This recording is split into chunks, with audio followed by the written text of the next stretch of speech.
बात आज की चैनल के कार्यक्रम आर पार में मैं सुरेंद्र चतुर्वेदी आपका स्वागत करता हूं। जैसा आपको मालूम है, इस कार्यक्रम के अंदर मैं रोज़ नए मुद्दों पर अपनी राय व्यक्त करता हूं और आज एक नया विषय मेरे पास आया है। वह है कि भास्कर ने अखबार ने एक सर्वेक्षण जारी किया है। उस सर्वेक्षण के हिसाब से 8 विधानसभा क्षेत्रों के बारे में उन्होंने जानकारियाँ दी हैं।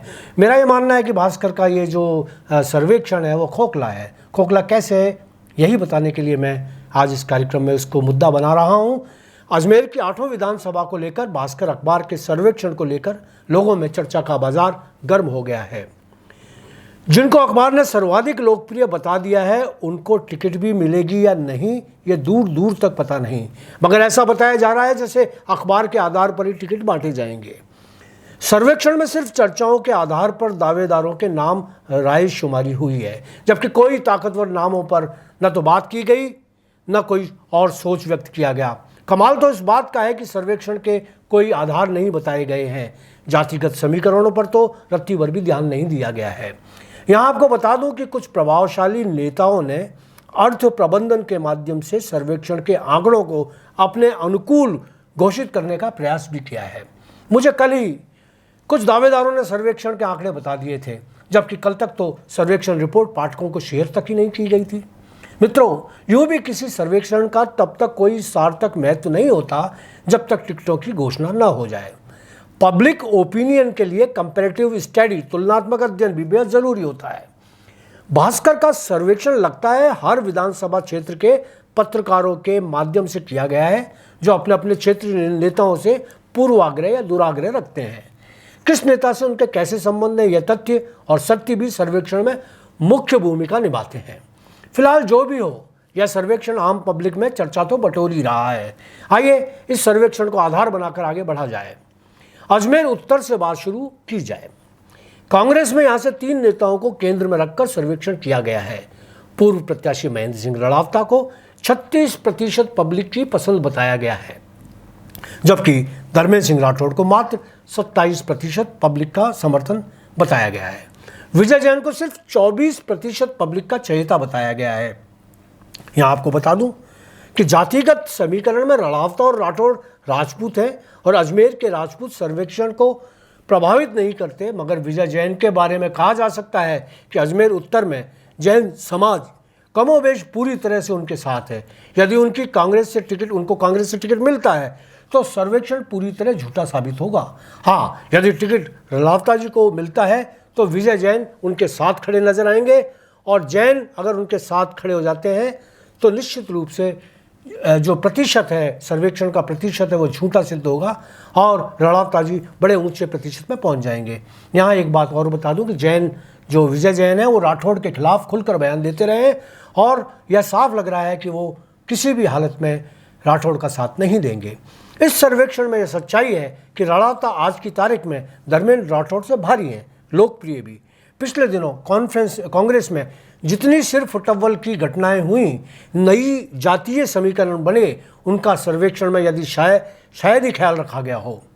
अजमेर उत्तर से भाजपा के 20 साल से जनता के सीने पर काबिज वासुदेव देवनानी सर्वेक्षण में मात्र 28% जनता की पसंद बताया गया, जबकि कंवल प्रकाश कृष्णानी को आश्चर्य रूप से उनसे मात्र 1% कम यानी 27% लोगों की पसंद बता दिया गया है। यहाँ इतना तो मान सकता हूँ कि सिंधी मतदान बदलाव चाहते हैं, मगर उनकी नाराजगी इतनी भी नहीं है कि देवनानी को सिरे से खारिज करके कंवल प्रकाश पर सिंधी समाज दाव लगा दे। उम्र को लेकर भले ही नई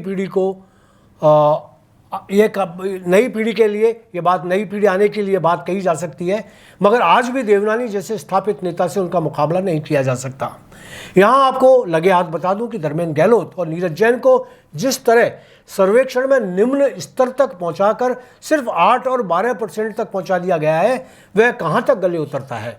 दोनों ही नेता पार्टी और जनता में देवनानी के बाद दूसरे पायदान पर माने जा सकते हैं।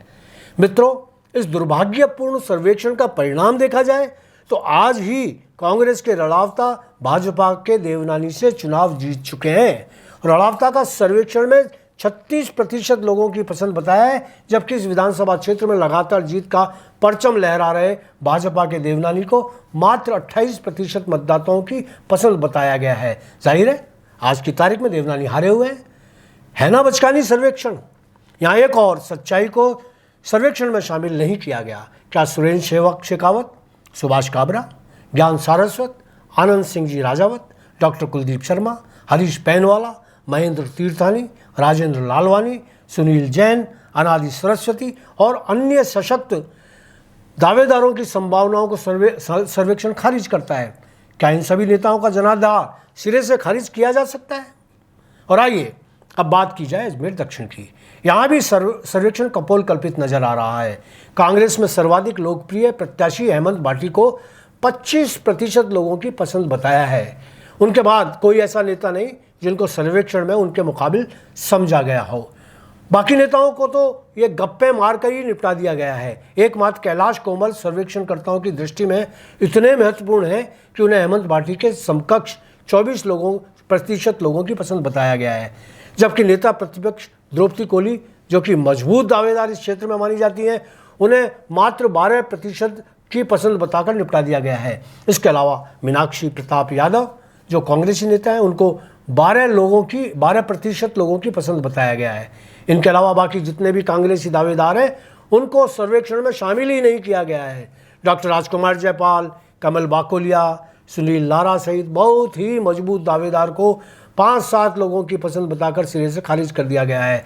पूरा शहर जानता है कि राजनीतिक क्षेत्र में जयपाल और बाकोलिया की तुलना में कैलाश कोमल कितना पानी रखते हैं।